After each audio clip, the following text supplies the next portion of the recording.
Hello everyone, स्वागत है आपका सार एकेडमी के यूट्यूब चैनल पे है। इस वीडियो में हम रीजनिंग के कुछ बहुत ही इम्पोर्टेंट क्वेश्चंस देखेंगे जो आपके प्रीवियस ईयर एसएससी के क्वेश्चंस एसएससी के पेपर्स में आए हुए हैं। ये क्वेश्चन जो है आपको एक होलिस्टिक व्यू देंगे कि एसएससी किस तरह के क्वेश्चन आपको प्रीवियस ईयर पेपर में डालता है तथा आपको किस तरह की तैयारी करनी है इन क्वेश्चन को सोल्व करने में। तो चलिए शुरू करते हैं। पहला क्वेश्चन जो है हमारा मैट्रिक्स चैप्टर से है। इसमें बोला जाता है एक शब्द केवल एक संख्या समूह द्वारा दर्शाया गया है जैसा कि विकल्पों में से किसी एक में दिया गया है। ये बहुत वास्ट लिखा हुआ है, इतना ध्यान रखिए। हमें लोग्स का कोड निकालना है। अब ये कोड कैसे निकालना है, इसके लिए इन्होंने आपको दो मैट्रिक्स दी हुई है बनाकर। एक मैट्रिक्स 1 है, एक मैट्रिक्स 2 है।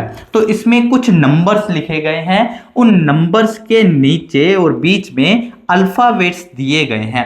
यहाँ पे 0 से लेकर 4 तक नंबर दिए गए हैं और यहाँ भी 0 से नंबर 4 तक नंबर दिए गए हैं, जबकि दूसरे मैट्रिक्स में 5 से लेकर 9 तक नंबर दिए गए हैं और ऊपर भी 5 से लेकर 9 तक नंबर दिए गए हैं। हमें कोड निकालना होता है, जैसे कि इसने उदाहरण के लिए बताया है e को 32 के रूप में कोड किया गया है। तो e को 32 के रूप में कोड कैसे किया जाएगा? अगर आप इन दोनों मैट्रिक्स में देखें तो इन दोनों मैट्रिक्स में 3 जो है इस मैट्रिक्स में है और 2 जो है यहां पे होंगे। जब उसने बोला e को 32 के रूप में कोड किया गया है तो e का जो कोड हम कैसे ढूंढेंगे? ये जो 3 है ये इस चार्ट में, इस रो में हम देखेंगे कहां पर है, 3 यहां पर है और 2 जो है हम इस लाइन में देखेंगे, 2 यहां पर है। अब ये दोनों लाइन, ये 3 वाली लाइन और ये 2 वाली लाइन जहां मर्ज करेंगी, जहां पे मैच करेंगी,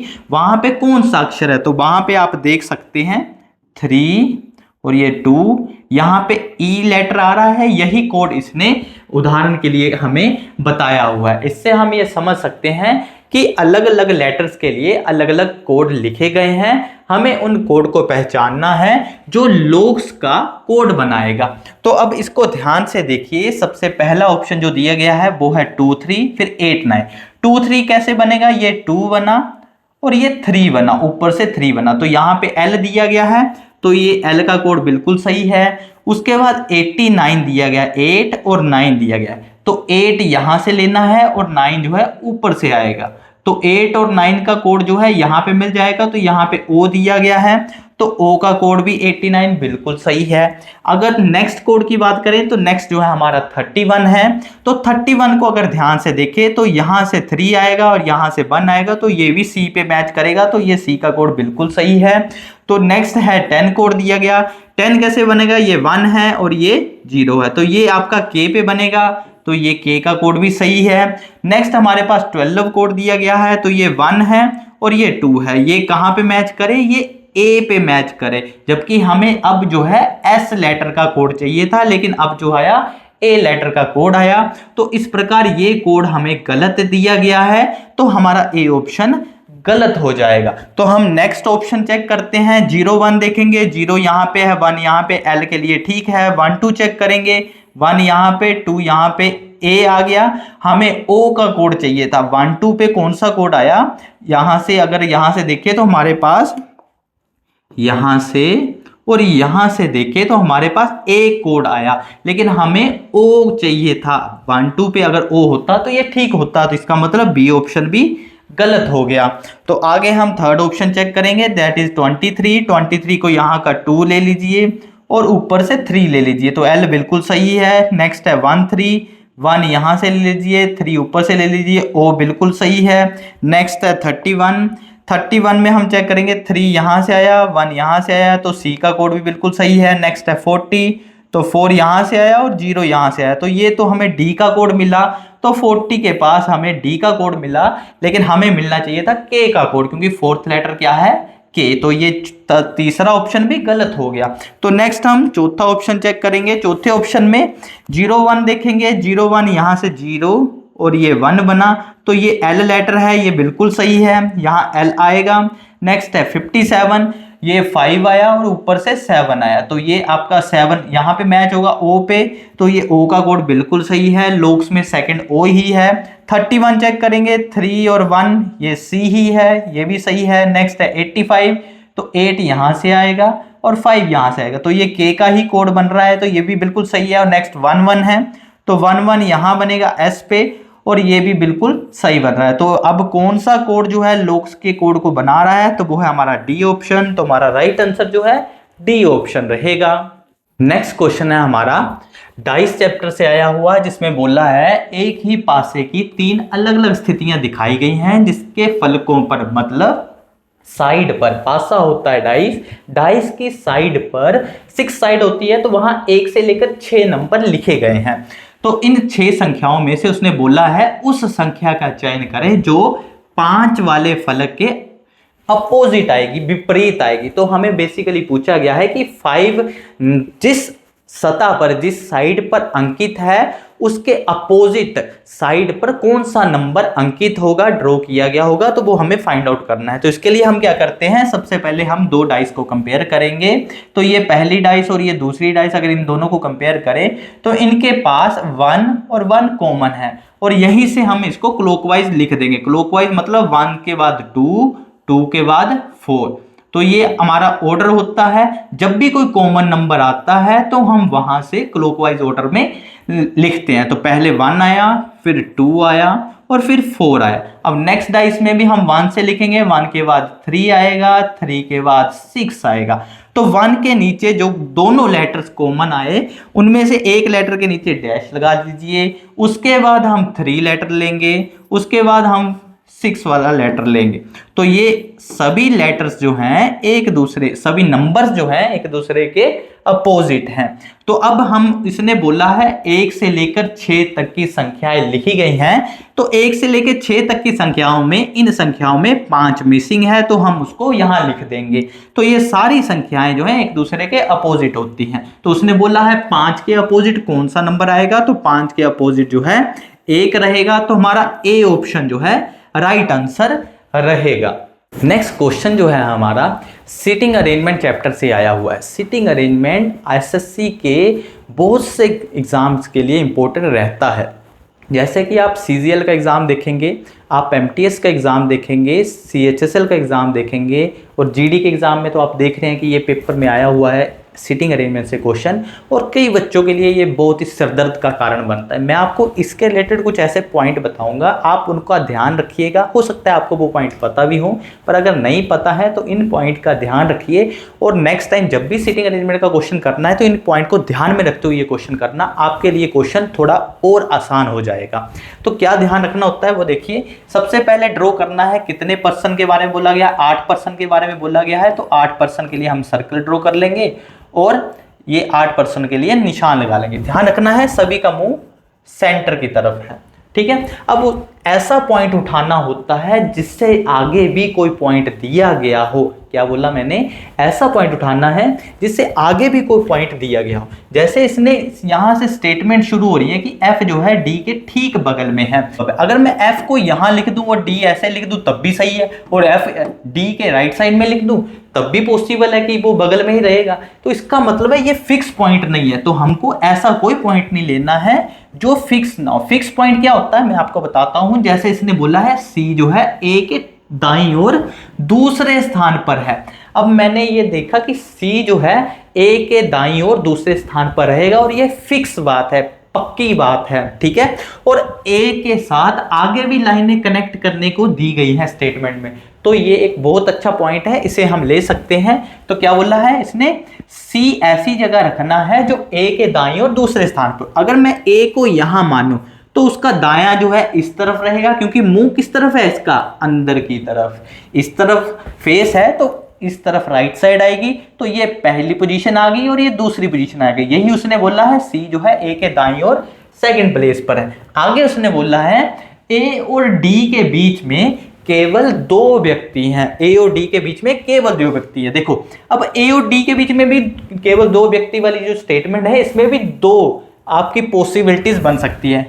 D जो है अगर मैं यहां रख दूं तब भी इसके बीच में 2 बंदे हैं, ठीक है। अगर मैं D यहां रख दूं तब भी इसके बीच में 2 ही बंदे रहने वाले हैं। तो हम क्या करेंगे, एक और सर्कल ड्रॉ कर लेंगे जिसमें हम 8 बंदे बना लेंगे और सेम वर्क करेंगे जैसे इसमें किया है। अब यहां पे डी मानना है तो इस बार हम डी यहां मान लेंगे। तो ये जो सेकंड पॉसिबिलिटी थी उसको भी हमने साथ में ले लिया। आगे उसने क्या बोला है वो देखिए, और ऐसा पॉइंट देखिए जो इनके साथ कनेक्ट हो सके। अब उसने बोला है बी जो है, ये जो बी है एफ के बाईं ओर दूसरे स्थान पर है, तो इसमें से तो कोई भी नहीं है। अब हमें एक ऐसा पॉइंट ढूंढना है जो ए सी और डी के साथ कनेक्ट हो सके। तो ए सी और डी के साथ कौन सा पॉइंट कनेक्ट हो रहा है, ध्यान से देखो, ए सी और डी के साथ ये देखिए एफ जो है डी के ठीक बगल में है। तो देखिए यहां पे एफ जो है डी के ठीक बगल में, डी की बगल मतलब बिल्कुल पड़ोस में, साथ में, तो इस तरफ तो सी फिक्स है, तो दूसरी तरफ जगह खाली है, तो यहां पे हम एफ रख लेंगे। जबकि यहां इस केस में दोनों तरफ एफ आ सकता है, तो इसमें तो हम पॉसिबिलिटी ले नहीं सकते। वहां वाली पॉसिबिलिटी हमने ले ली तो हमने वहां पे एफ रख दी। हो सकता है अगर वहां पॉसिबिलिटी हमारी सही बन जाए, अगर स्टेटमेंट के अकॉर्डिंग सारे बंदे बैठ जाएं, तो हो सकता है वहां ठीक बन जाए क्वेश्चन। आगे उसने बोला है ई और जी अगल बगल बैठे हैं, तो ई और जी के लिए तो यहां पे जगह ही नहीं है। देखो कोई और पॉइंट जो साथ में कनेक्ट कर सके। उसने बोला है डी जी के बाईं ओर तीसरे स्थान पर है। कोई डी है, ये जो डी है ये जी के बाईं ओर, जी को ऐसी जगह रखो जिसके बाईं ओर डी जो है तीसरे स्थान पर आ जाए। मतलब इसने बोला है डी जो है जी के बाईं ओर, जी इस तरफ है, जी का फेस मान लो ऊपर की तरफ है, तो इसके बाईं ओर 1 2 3 इस स्थान पर डी बैठा हो। अब ये स्टेटमेंट उठा के हमने रखनी है यहां पे।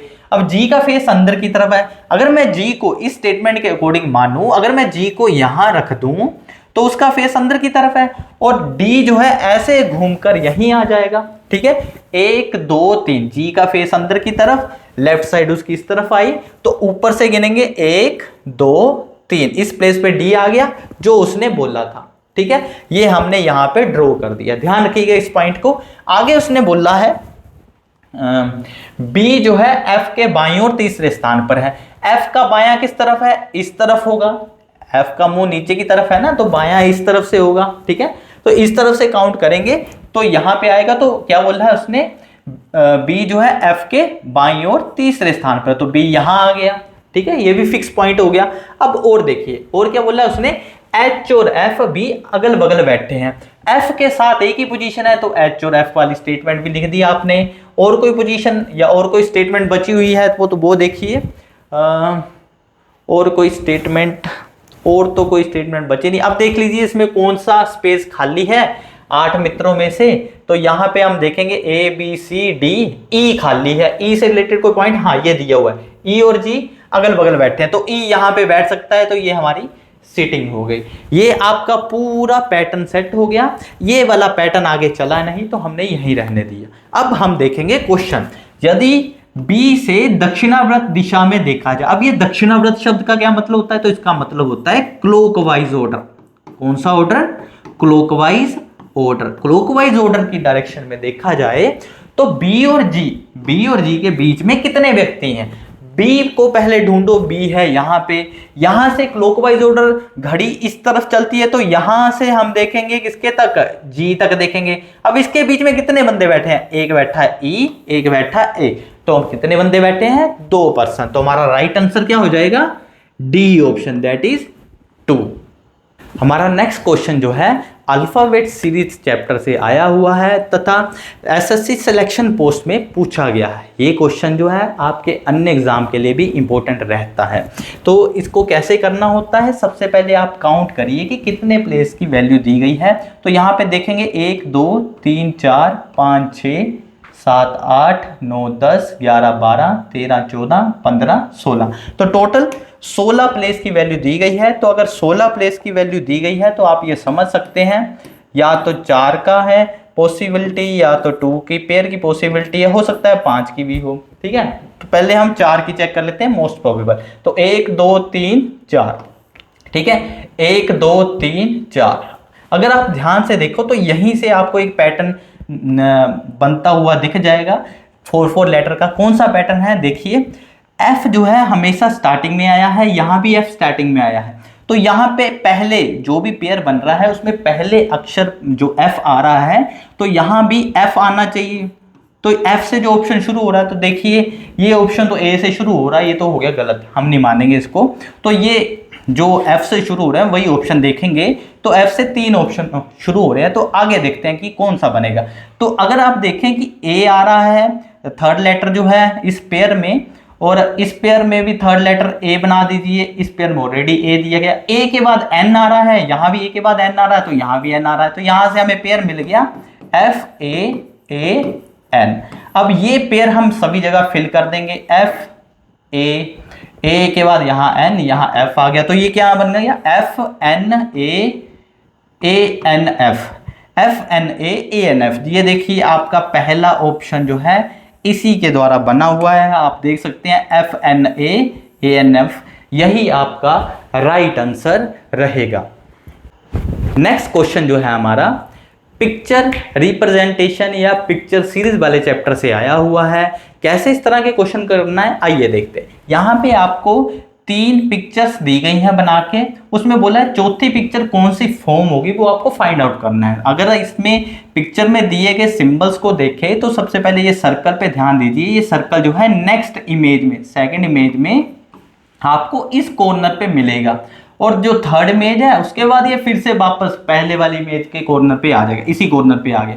तो इसका मतलब है जो नेक्स्ट इमेज बनेगी उसमें ये जो सिंबल बनने जा रहा है ये शिफ्ट होके यहाँ इस कॉर्नर पे बनेगा, मतलब यहाँ पे हमें सर्कल ढूंढना है। तो यहाँ पे सर्कल जो है इस इमेज के पास है, इस इमेज के पास है, इस इमेज के पास, तो ये तो हमारी पहले ही गलत हो गई, ठीक है। उसके बाद ये जो डबल आपका इज इक्वल टू का साइन है, इसको ध्यान से देखो, ये पहली इमेज में यहाँ पर है, इस साइड में है, ठीक है, लेफ्ट साइड में, उसके बाद राइट साइड में चला गया, फिर लेफ्ट साइड में गया, अब किस साइड में आएगा, राइट साइड में आएगा।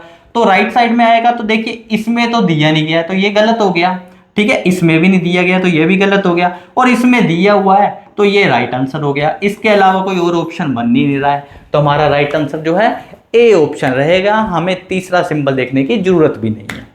नेक्स्ट क्वेश्चन है हमारा, उस विकल्प का चयन कीजिए जो उन अक्षरों को निरूपित करता है जिन्हें नीचे दिए गए रिक्त स्थानों में क्रमिक रूप से बाएं से दाएं रखने पर अक्षर श्रृंखला पूर्ण हो जाएगी।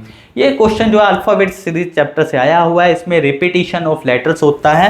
सबसे पहला काम क्या है, लेटर्स काउंट करने हैं कि कितने लेटर दिए गए हैं। तो देखिए 1 2 3 4 5 6 7 8 9 10 11 12 13 14 15 16 17 18 19 20, टोटल 20 लेटर इसमें दिए गए हैं। अब 20 लेटर में या तो 4 का पेयर बनेगा या 5 का पेयर बनेगा, पर अगर आप ध्यान से देखो तो यहाँ पे डी की रिपीटेशन हो रही है, यहाँ भी कहीं पर डी की रिपीटेशन हो रही होगी, यहाँ भी डी आया हुआ है।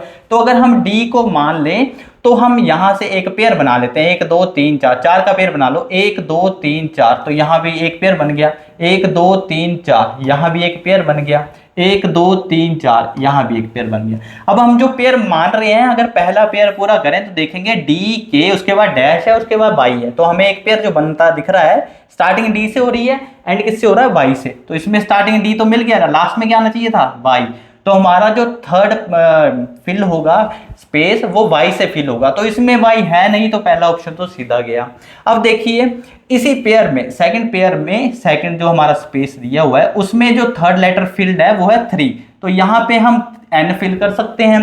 तो हमारे पास किसकी रिपीटिशन हो रही है, डी के एन वाई की। अब बाकियों में भी वही देखना है, यहाँ पे के आएगा डी के एन वाई, यहाँ पे डी आ जाएगा, ये हमारे पेयर का पहला लेटर है, ठीक है, यहाँ भी डी के एन वाई बन गया, यहाँ के पेंडिंग है, यहाँ भी डी के एन वाई बन गया, यहाँ पे डी पेंडिंग है और लास्ट में वाई पेंडिंग है, तो ये भी हमारा डी के एन वाई पेयर जो है रिपीट हो गया। अब यहाँ से कौन सी स्थिति बनी, एन के वाई डी, एन के वाई डी से देखिए एन के वाई डी से एक पेयर शुरू हो रहा है, वो है डी ऑप्शन, यही आपका राइट आंसर रहेगा।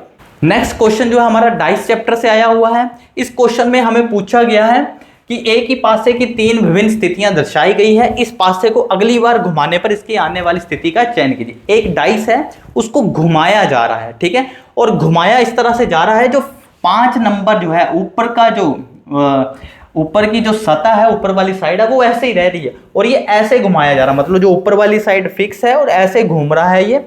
तो इसमें जो ये नंबर है ये रिपीट हो रहे हैं। देखिए ध्यान देंगे तो 4 जो है नेक्स्ट इमेज में यहां आ गया है, 1 के अपोजिट जो भी इमेज होगी वो यहां पे बनी होगी, ठीक है। लेकिन जब 1 यहां से इस तरफ जाएगा तो वो 1 की जो अपोजिट वाली साइड होगी वो यहां पे आ जाएगी नेक्स्ट इमेज में। तो अगर आप ध्यान से देखोगे तो 1 के अपोजिट क्या आ जाएगा, यहाँ पे 6 आ जाएगा। 6 ही आया है यहां से इधर को, 5 तो ऊपर फिक्स रहा, ठीक है। तो उसके बाद देखिए जो 4 है, 4 जब यहां आएगा तो 4 के अपोजिट भी कोई साइड होगी, ठीक है। 4 के अपोजिट जो साइड होगी वो कब हमारे सामने आएगी, जब 4 यहां से इस तरफ जाएगा। तो 4 अभी यहां है, जब ये 4 यहां को जाएगा, एक तरफ इस तरफ को शिफ्ट होगा, 6 इस तरफ आएगा नेक्स्ट इमेज में, तो 4 के अपोजिट वाला नंबर भी हमें पता लग जाएगा। 4 के अपोजिट क्या आएगा, फिर 4 के अपोजिट 3 आएगा। तो इसने पूछा है अब कि नेक्स्ट जो इमेज है वो कौन सी बनेगी। अगर हमें ये अपोजिट पता लग गया तो उससे हम फाइंड आउट कर सकते हैं। 6 जो है जब यहां से इस तरफ को मूव करेगा तो 6 के अपोजिट क्या है, 1। तो वो 1 जो है ऑब्वियसली 6 इस तरफ है तो 1 यहां कहीं होगा पीछे की तरफ, ठीक है। ये जो साइड होगी पीछे की तरफ, वो जब मूव 6 इस तरफ को करेगा तो 1 जो है इस तरफ आएगा। तो यहाँ पे क्या इमेज बनेगी, फर्स्ट की फॉर्मेशन होगी। फर्स्ट की फॉर्मेशन यहाँ और यहाँ दो ऑप्शंस में दे रखी है, ये ऑप्शन आपके गलत हो गए। तो एक और चीज ध्यान रखिएगा, जब 1 इधर आएगा तो ये 3 वाला जो साइड है ये इस तरफ जाएगी, तो 3 फ्रंट में आना चाहिए। 3 फ्रंट में सिर्फ इसी के पास दिया है, तो हमारा डी ऑप्शन जो है राइट आंसर रहेगा। Thank you.